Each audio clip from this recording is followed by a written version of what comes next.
upon their arrival was almost unspeakable. We thought all evil in some form or another. I'm not guilty. The dead won't bother you. It's the living you gotta worry about. If I couldn't keep them there with me whole, at least I felt that I could keep their skeletons. How y'all doing today? God, okay. Well, welcome to the Bad Taste Crime Podcast. I'm Janelle.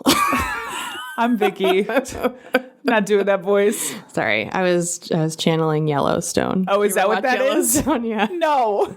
Never watched. See trailers for it, but I think that's pretty good. Exactly what I imagine the whole show is. I think I did pretty good. Oh my God, that's so silly. Mm-hmm. If this is your first time listening, a special hello to you. Ignore that. Top of the show. Don't ignore it. No, that's pretty much how this goes. Uh-huh. No. We got a great show for you today, I would say. Just love to be Kevin Costner on occasion, you know? What can you do? Well, we can head over to the newsroom. Let's do that. How about that? I'll put my Kevin Costner to bed. Fit to breathe, our food is unfit to eat. We sit watching our TVs while some local newscaster tells us that today we had 15 homicides and 63 violent crimes, as if that's the way it's supposed to be. We know things are bad, worse than bad.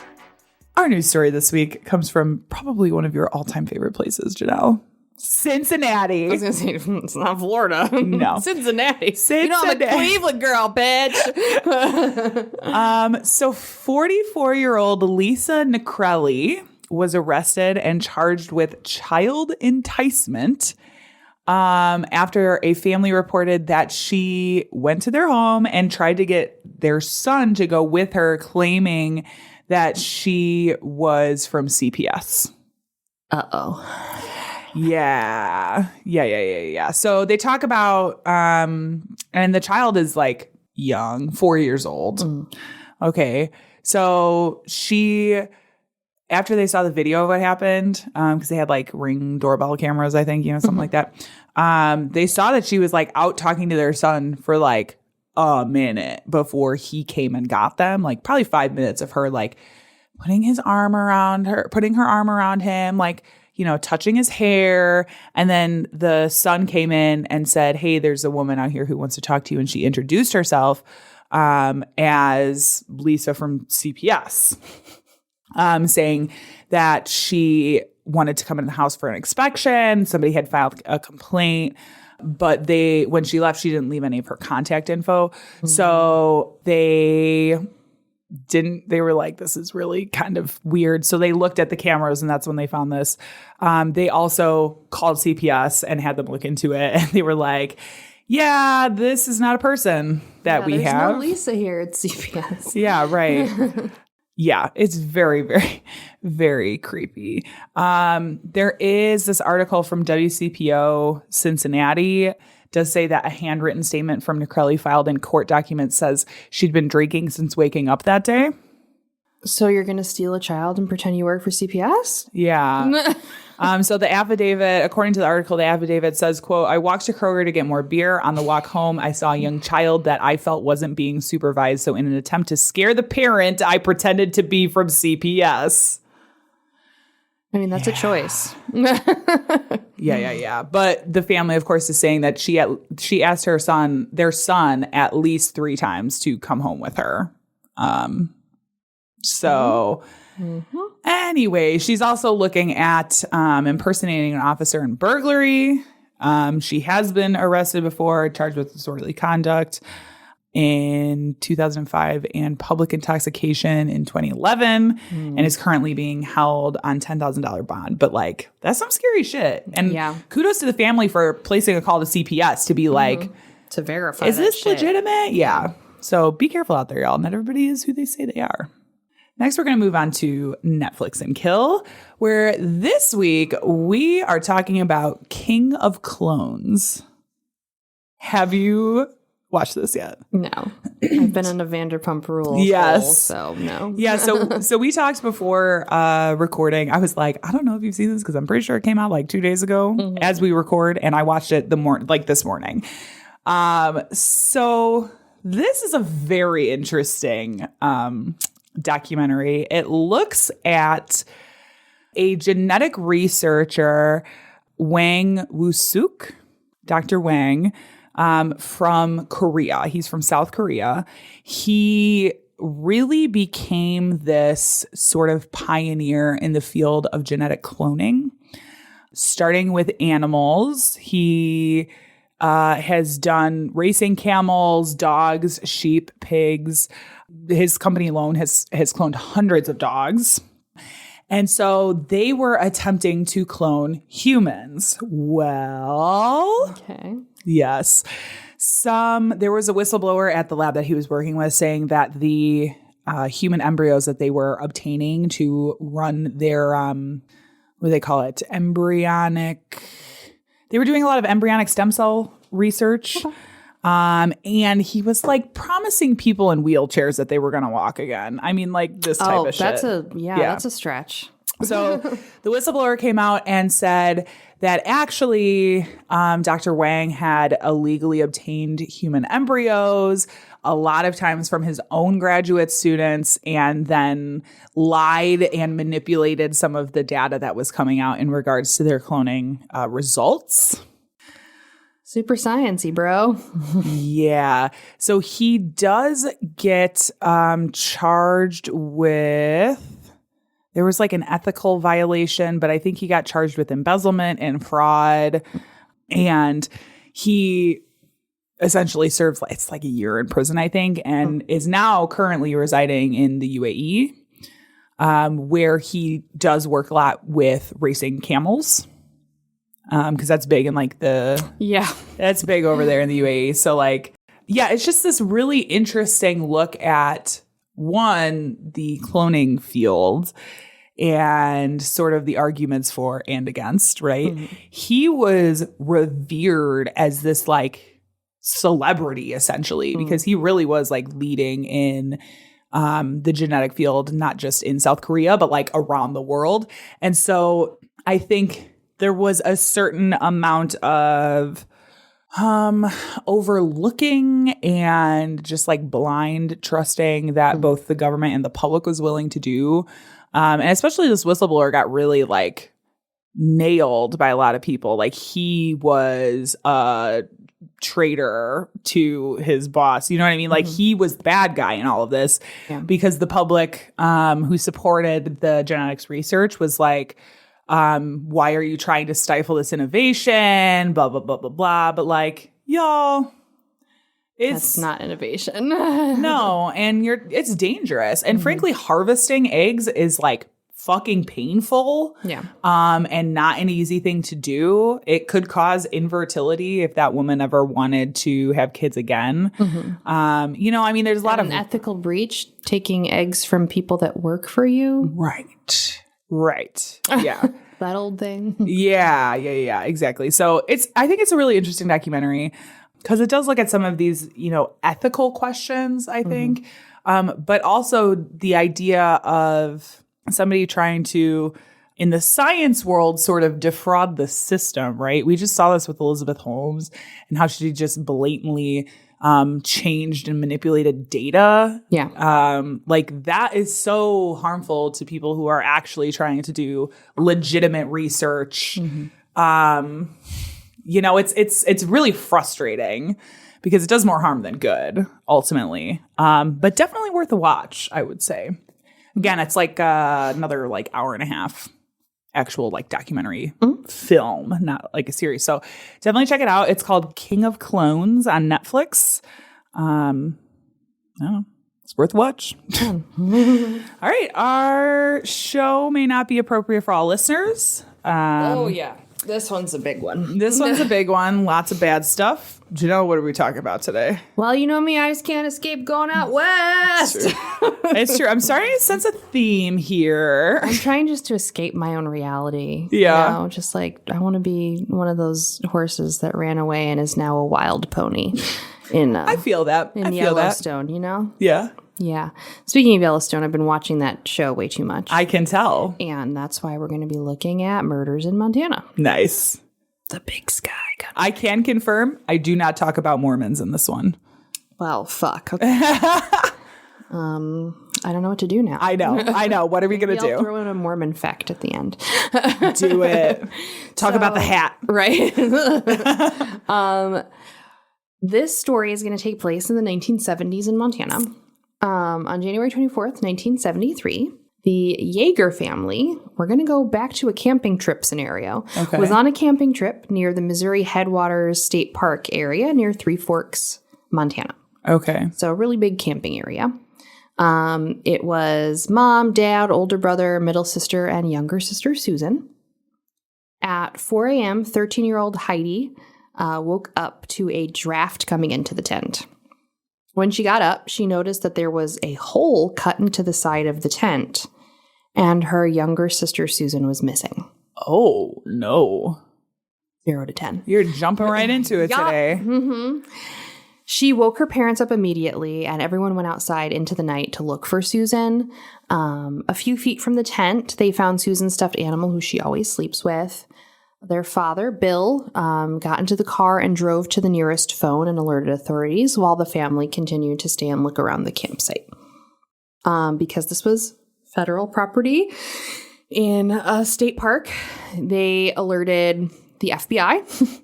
And Special Agent Dunbar was the first to respond to the area and put into place the largest, manhunt, I guess, for a missing person in the history of Montana. Wow. Up until this point. Yeah. The National Guard was next called in. They brought in helicopters. They brought in boats to look into the areas of the river and the lakes that were over there. They even went as far as to bring in infrared equipment to search the local mine shafts to see maybe if she had made her way down there. Okay. Now, because the tent was cut, they were assuming this was a kidnapping. The only evidence that was found at the scene was footprints from the tent leading to a car park that was nearby. Okay. So they were very adamant that this was probably a kidnapping. Yeah. 3 days later, a man called one of the FBI regional offices in Denver, Colorado, claiming that he kidnapped Susan and demanded $25,000 in ransom. All right. Mm-hmm. On July 2nd, the county sheriff's department received a similar call. This time, the kidnapper demanded $50,000. And to kind of, state that he was the real person, he described Susan Yeager's appearance, pointing out that she had interesting, fingernails on her index finger.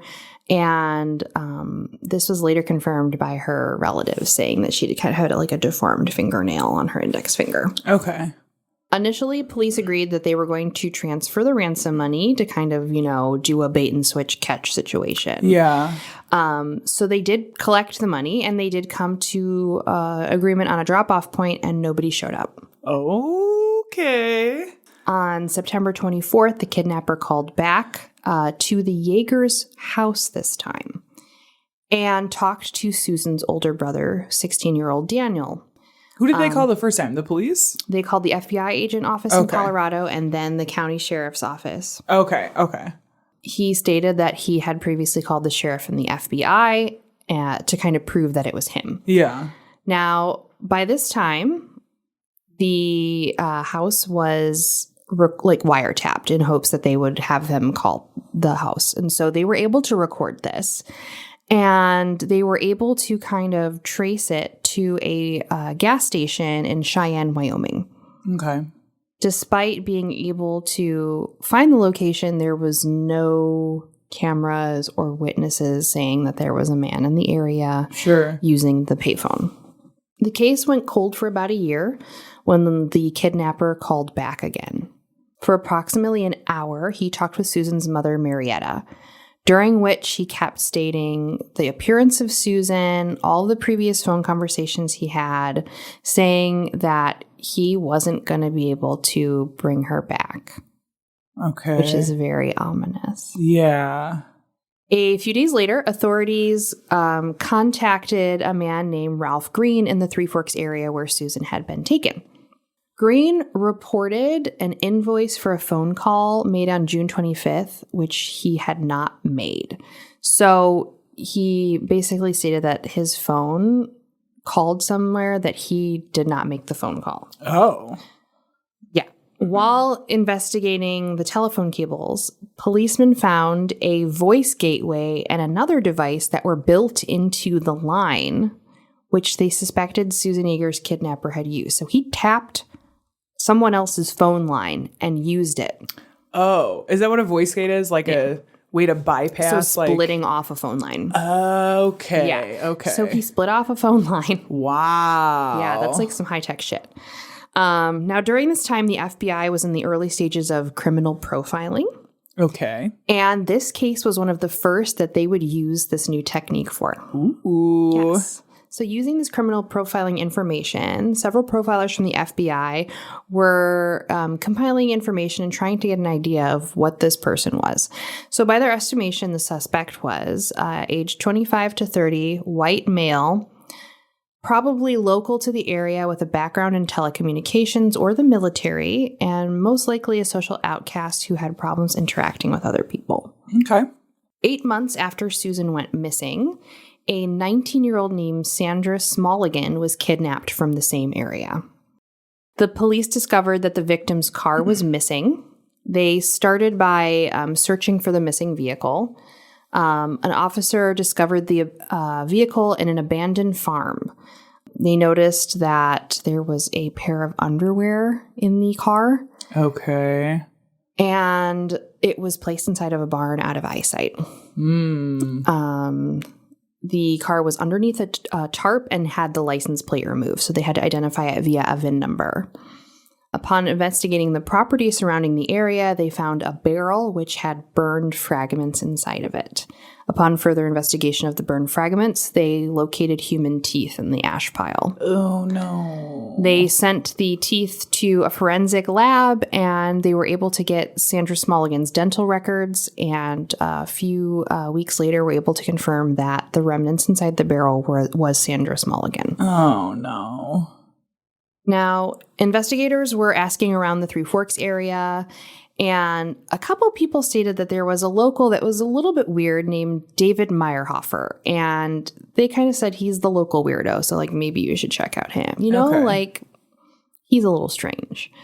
Meyerhofer was born in Bozeman, Montana, one of 5 children. After he graduated from high school in 1967, he worked several odd jobs before being drafted into the Army in 1968. Okay. He enlisted in the Marine Corps on October 1st, spending the next few months in San Diego as part of the Signal Corps. After completing basic training, he was sent to Cherry Point, where he was dispatched to Vietnam. Okay. He worked in the 5th Communications Battalion. Oh. So they did phone line rigging Okay. dispatches. Some prior experience. For his achievement in deploying communication systems and controlling military formations during an armed assault, he was awarded the National Defense Service Medal, the Vietnam Service Medal, and the Vietnam Campaign Medal. In August of 1971, he returned to the United States, where he continued his military service at the Marine Corps base in Camp Pendleton. And in 1973, Meyerhofer was honorably discharged from the Marine Corps, which he returned to Montana. Okay. Interesting. Now, the profiler stated that sometimes kind of criminals will disassociate. They could possibly be like schizophrenic or you know, they like to lie, they can pass a polygraph test. So the profiler was kind of narrowing in a little bit more information with each passing month and with each phone call that they were receiving. And they postulated that on the 1-year anniversary of Susan's kidnapping, that they would get a phone call. Now, they wanted to encourage this, so Marietta gave an interview to the news where she said that she had a strong religious belief and that she felt sorry for the person who took Susan. Okay. She even went as far to say during the interview that she wants to speak with him. Oh. So, on the 1-year anniversary of Susan's kidnapping, Marietta received no phone call during the day. So she went to go to bed and was woken at 3:30 by the phone ringing. Oh my gosh. I can't believe they called that. 1 year to the minute the kidnapper took Susan, he made contact to the Yeager home. I cannot believe that they called that. That's crazy. He told Marietta a bunch of intimate information about Susan again and then hung up. The call was too short to be traced. Yeah.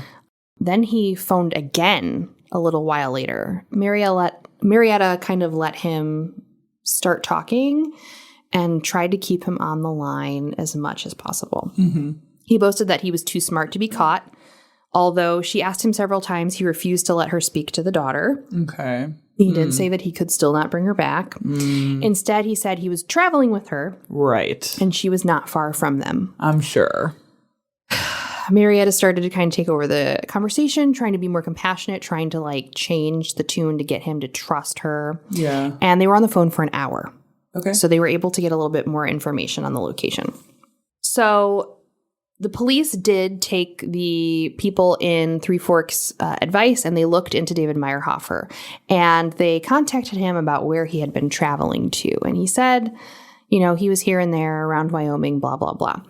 They were able to successfully place him in Wyoming in September of 1973 after finding a receipt from an auto repair shop in Cheyenne stating that he had been there on September 24th, the day the call to the Yeager family was made, which is where they were able to trace the phone call originally. Okay. So they placed him there. Okay. Based on the evidence of this phone call, Meyerhofer was arrested in August of 1974 and brought in for interrogation. He claimed he was not at all involved with the kidnapping. In an attempt to prove his innocence, he agreed to an interrogation with sodium pentothal. Oh, our old my God. sodium pentothal, if you're not familiar, is considered on the street as truth serum. Yo, okay. The results of the polygraph were proved to be inconclusive, so Yeah. I mean, irrelevant. You all know how you feel about polygraphs anyway. Yeah. And then when you throw sodium pentothal in Yeah, the mix. right. Because they lacked any additional solid evidence to keep him in custody, they had to let him go without any charges. The investigators did record the conversation that they had with him and then did a voice lineup with Susan's mother, Marietta. Oh. Plot twist. That's a good idea. She was able to identify the caller as David Meyerhofer. Wow. Okay. They couldn't bring him in right away, so they waited to see if he would call again, and he fucking did. Of course he did. So this time they recorded it again and were able to include he made the call, where he made the call, and matched the phone conversation to David Meyerhofer. Okay. They brought him in to interrogate, and while Meyerhofer was detained in Gallatin County Jail in Bozeman, authorities began to search his house and his car. They found bloodied women's clothing, poorly washed out blood stains in the car. Oops. And then the piece de resistance, a hand and several fingers in the refrigerator. Oh my gosh. Yikes. They brought Meyerhofer in to interrogate and just kind of did the old trick where you pass some photos across the table and they're like, oh, this is your house. This is some blood. These are some fingers in your fridge. And he immediately confessed to kidnapping and killing Susan Yeager, as well as 19-year-old Sandra Smulligan. Wow. I'll spare you the details of how he murdered them because it's just not the point, and it's brutal. I appreciate that. And we just don't need to know how a child died right now. Yeah. You know? Yeah. Yep. So they were able to eventually locate her body, but in an interesting kind of twist a little bit here. Meyerhofer's defense attorney brokered a plea deal involving a confession of 2 additional murders that he had not originally been linked to kind of get the death penalty off the table. Mm-hmm. One was the death of 13-year-old Bernard Pullman, who had been shot at Three Forks in March of 1967 while swimming with a friend. Police initially kind of stated that the it could have been an accident incident from local hunters, like a random bullet. Yeah. But nope, he confessed. He actually shot that child from a distance. Okay. The second murder was that of a 12-year-old Boy Scout, Michael Rainey, who had been beaten at the Three Forks outdoor practice area in 1968. A Boy Scout kind of camp. Yeah, yeah. It is suspected that he committed more than those crimes, but he did not confess to anything further at the time. And so they were brokering that deal to get him life in prison by confessing to all 4 of these murders. But 4 hours after giving the confession and signing the plea deal, Meyerhofer was found dead in his jail cell, having hanged himself with a towel. Yo.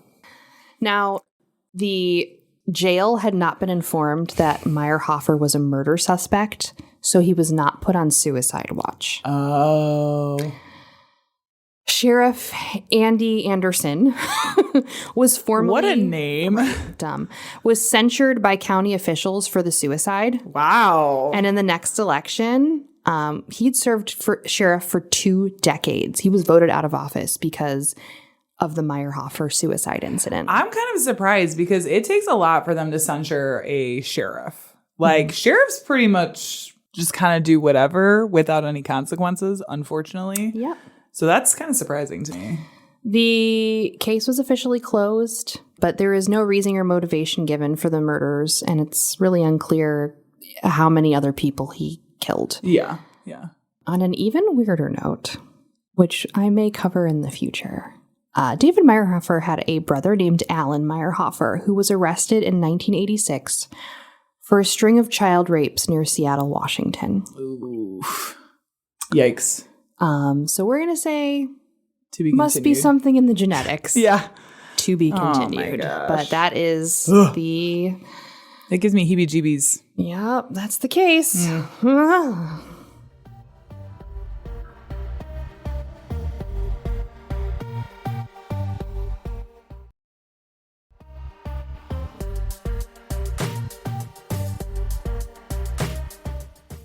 So I am going to talk about Wayne Nance. And there's a very specific reason why I chose this that we'll talk about at the end. Okay. And it's not about Mormons. It's, I know, now I'm like, did I drop in a Mormon fact in here? I really don't think I did. All of these I wrote in a haze, so I don't even remember what this is. No. I'll give us a Mormon fact at the end All right. if you don't. Okay. Okay, so Wayne Nance was originally born in 1955 in Missoula, Montana. Both of his parents worked. His father, George Edwin, was a long-haul driver, and his mother, Charlene May, was a waitress. The family lived in a mobile home outside of town, and I saw in more than one place that Nance was described as like a latchkey kid. Typical. Typical, yeah. You know the life. I do know the life, unfortunately. Yeah. He did excel in school, but he also like had a really short temper, and he was nevertheless described as like a well-liked person, but was also kind of strange. Like he's kind of this, dual person.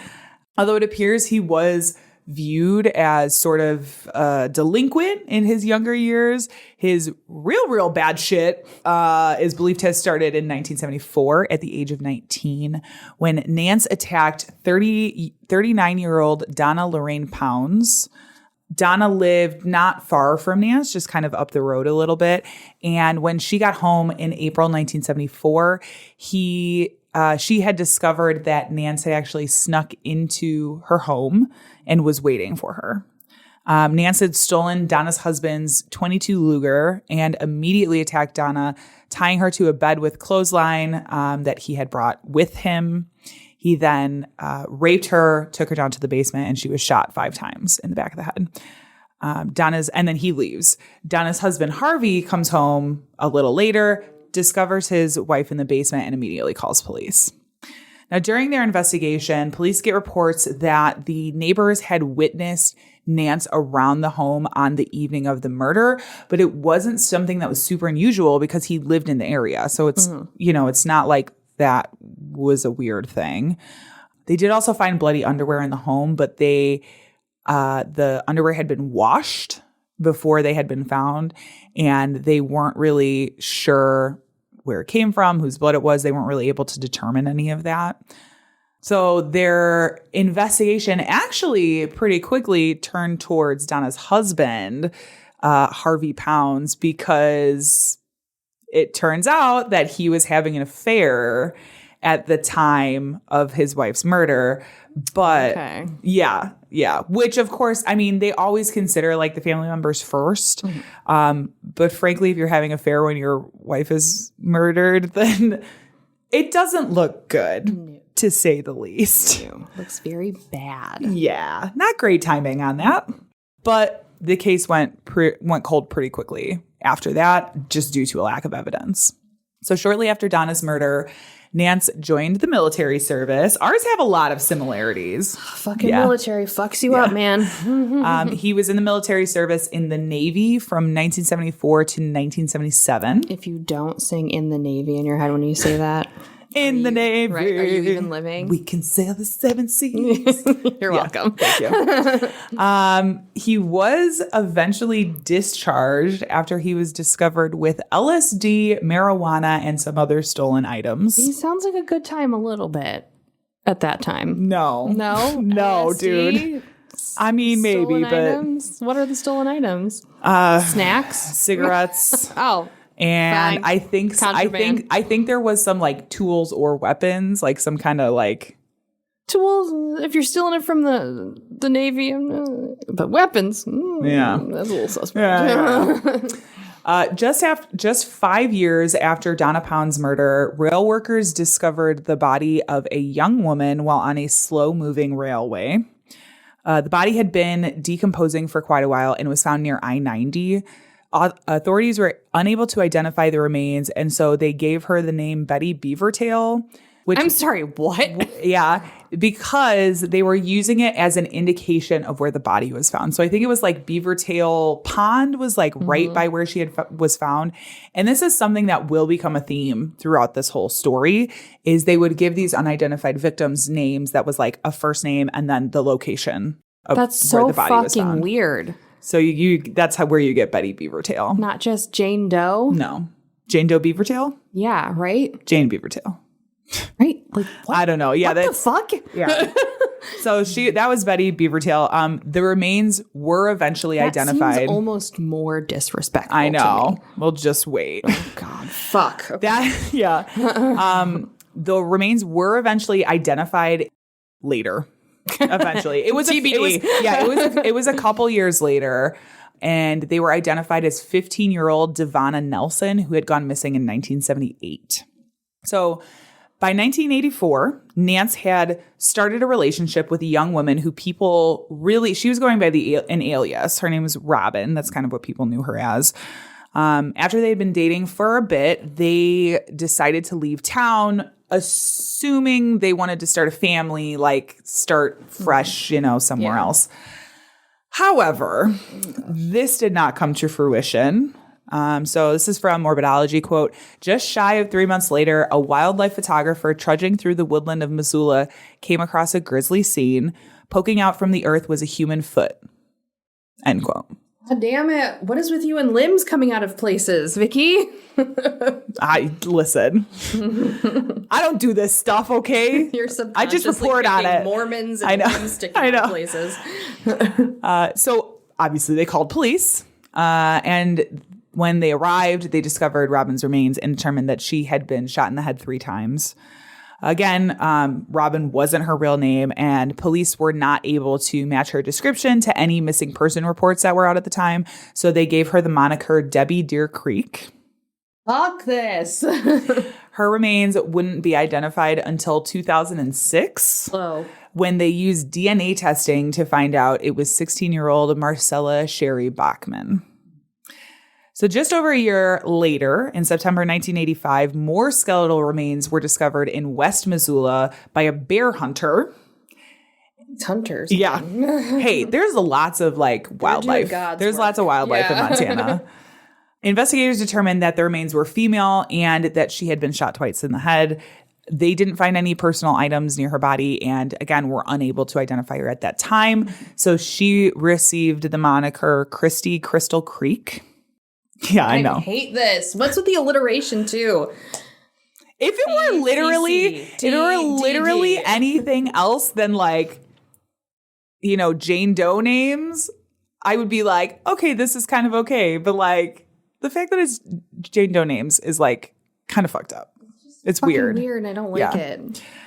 So this woman would actually not be identified until 2021. When she was finally identified using DNA as 23-year-old Janet Lee Lucas. They discovered that she was originally from Spokane, Washington, but had actually disappeared from Sandpoint, Idaho. Now, just after a year after Lucas was discovered, in December 1985, the Shook family, Mike, Teresa, and their 3 kids were eating dinner when there was a loud, I saw it sometimes described as violent knock on the door. Mike answered the door and was immediately attacked by Nance, who stabbed him to death with a butcher knife. The fuck? Yup. Yeah. He then attacked Teresa, took her to the bedroom where she was tied up, raped, stabbed to death as well. Nance then left the home, came back 2 hours later to steal some items from the home. He then set fire to the house using crumpled magazines and furniture that he had stacked underneath the stairs. Luckily, the neighbors saw the fire happening and rushed in, and they were able to pull out all of the children who did survive, although they were obviously treated for smoke inhalation immediately afterwards, and both of their parents were dead. That's not great, obviously, but were they like really? Yes, it was like 2, 4, and 5 or 6, I think. Okay. Yeah, it was like young. When authorities investigated afterwards, there was no indication whatsoever that Nance was involved in the double murder. Right, absolutely not. Yeah. Now, Nance easily returned to a quiet life. He got a job at a local furniture store. Yeah, he just kind of like blended back into the background. Was working at a furniture store as a delivery driver. Now, his manager at the time, Chris Wells, was a married woman who Nance had sort of like developed a crush on while he was working there. This all kind of came to a head. I saw interviews where they were talking with people who worked at the store, and they were kind of like, yeah, it was not really a secret that he was like into her, but obviously she's married and like, yeah. So this work wife. Yeah, right. So this all sort of came to a head when Nance decided to creep outside of their house. This is why I like never tell people where I live. Right? In September 1986, Chris and her husband Doug, they were arriving home around midnight. And when they got there, Doug was like, I think I see somebody like creeping around our house, looking in our windows. So he went to go walk around the house to check it out and investigate. And what he found was Nance hiding in the bushes. So Nance is like, wait, hold on a second. I was driving past your house and I thought that I saw someone looking into the windows too. And so I wanted to make sure. Yeah. So he said that he was inspecting the house to make sure everything was okay, that they were safe, that there wasn't somebody creeping around the property. Sure guy. Yeah. So Nance at that point asked Doug if he could go and grab a flashlight to like help him look. And as soon as Doug turned around to go inside, Nance hit him on the back of the head with the butt of a gun, and a struggle ensued. Okay, so Chris comes running out to see what's going on because she hears this whole commotion happening. And it was about that time that Nance pulled the gun, pointed it in her direction, forced her to tie up her husband before she herself was tied up and taken to the bedroom and tied to the bed. Nance then forced Doug to the basement where he tied Doug's neck to a pole and then stabbed him in the chest with an 8-inch butcher's knife, just barely missing his heart and leaving him to die, essentially. However, Doug did not, in fact, die in that moment. Should love keep him going. Honestly, I have no idea. Just the love of his life because keep him going. Straight up, his hands and feet were tied and his neck was tied to the pole and he had an 8-inch butcher knife in his chest, right? Despite all of this, he somehow manages to free himself from his restraints and fetch his Savage 250 rifle. Yes. Okay. Now, this is again from Morbidology, quote, he staggered up the stairs and confronted Nance. Doug shot Nance once in the side and he dropped to the ground. As Nance attempted to get back up, Doug began to batter him with the rifle. He continued to do so until Nance stopped moving and his head was a bloody mess. I would have shot him right in the fucking face. Um, but that's just me. Right. So obviously the next thing he did was call 911. Right. And Doug, Chris, and Nance were all rushed to the hospital. Nance died the following morning. And Good. both Doug and Chris survived and made a full recovery. We love a positive Which is story. insane. Yeah. Little positive twist. Mm-hmm. So although he was dead, authorities still launched an investigation into, a lot of times it's like, if he did this, no, he probably There's did no this way that's before. the first time, right? Right. Yeah. Because that was too executed. You know what I mean? Yeah. It wasn't sloppy. Separate him, tie him in a specific manner. There's got to be a pattern. Yeah. So they were still investigating what potential crimes that he could have done. And when they started searching his home, they found out, actually, this was not the only time that Nance had perpetrated this kind of crime. Mm-hmm. They were able to find photos of Marcella Bachman, whose remains had been found in 1984, along with many photos of Chris Wells in a very stalker scrapbook. Oh my God. That was like, it even had What do like, we say? I love you. What do we say about you and me this? forever? And it's like photos that he had taken of her while she wasn't looking. This you know what I mean? Like every other episode, someone's keeping diaries, writing notes. Right? A literal stalker scrapbook. Like, why? Why? So that was creepy. Mm-hmm. Obviously, they knew that he was guilty of attacking Chris and Doug Wells because, well, he died there. Yeah. Lots of evidence. Yeah. And they were also able to link Nance to Donna Pound's murder thanks to additional evidence that they found at his home. Nance is also definitively responsible for the murder of Michael and Teresa Shook, as they have, it was like evident by the same type of crime. It was like a very similar thing. So they are like, yep, he's responsible for that.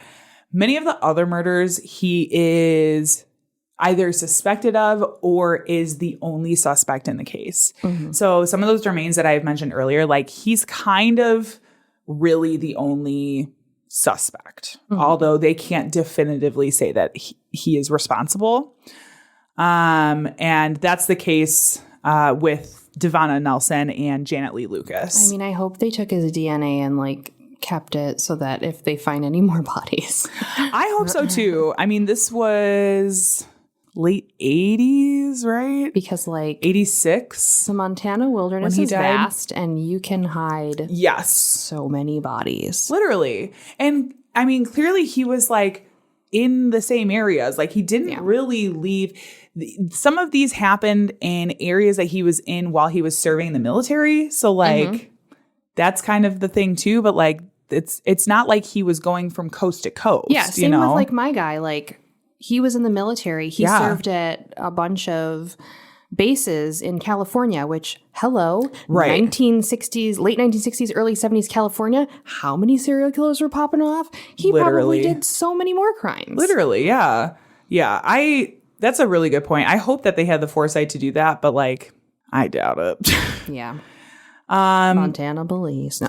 Yeah. Unfortunately, with Nance dying in his final attack, he was never able to be held accountable for his crimes or confirm any of the suspicions that police have. So it's a blessing and a curse. Yeah, that's the story of Wayne Nance. Now, the reason I picked this is because a couple of the murders that he is pretty much the only suspect of were originally attributed to Meinhofer. Aha! Yeah, I'm not sure which one. I think it is the two that were teenagers. Yeah, the two teenagers. But he was like ruled out after they found out about Wayne Nance. So I happen to see that. I'm looking and I'm like, I wonder if Janelle ever mentions him in this episode. You know what I mean? So some of the murders that Meinhofer was accused of are originally thought maybe he had perpetrated are now actually attributed to Nance, which I thought was kind of interesting. And the Mormon fact. What Mormon fact? Oh, let's see. You got a good one? I'm trying to decide like what is a good one. So people who are no longer in the Mormon church, who are like still kind of delicate about broaching that with other people who might still be in the church, will signal to you if they're no longer Mormons by ordering a Coke. Interesting. Because you can't have caffeine if you're a Mormon. Yes. Yeah. So that's like a safe way of being like, wink. A wink. Wink, yeah. I'm not in the church anymore. Yeah. Wink, I mean, wink. we could have talked about like soaking. Oh yeah. But I mean, we don't need to talk about that. I tried to talk about that with Bo and like we don't need to talk about that. No, we're not. I'm like, but it's so weird, isn't it? And he's so like, weird. We're not talking. If you want to know what we're talking about, Please. Google Mormon, soaking. It'll be everything you need to know. God it is the always weirdest provides shit ever. a loophole.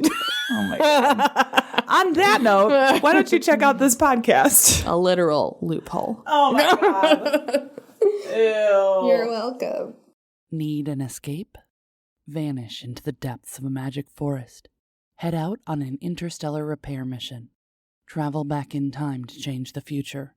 Explore inside someone or something else. Meet dragons, werewolves, birds, bears, aliens, mermen, and a man with a fishbowl for a head. All in 10 minutes or less every week. Tune in to 600 Second Saga for your weekly science fiction and fantasy escape. Soaking is like the weirdest thing ever. It is. How is that even like nice though? I don't know. I don't think it is. Anyway, that's our show for this week. I mean, when you're that thirsty, I guess. Thirsty for God. Yeah. Jill, do you have any closing thoughts before we finish up today? I don't know. Always stay strapped when you're in Montana. Always stay strapped. Get. All right. In Montana, because, wolves, bears, and murderers. The three big ones. God, the three big ones. The three B's. Wait. Wait. Yep. I said wolves, bears, and murderers. Yep. There's only one B. There's all B's. Okay. Bulls, bears, and murderers. Wolves, murderers, bears. Wow. Yeah. Okay. Well, we're clearly losing it. You can tell we need to go home. It's very time. Yeah, it's very much time for us to go. So our sound and editing is by Tiff Fullman. Our music is by Jason Zakshevsky, the Enigma. This has been the Bad Taste Crime Podcast. We will see you in 2 weeks. Goodbye. Bye, folks. Bye, folks. Don't come back now. Do come back now. Never come back now. Come back now. On the hillsides along the highway.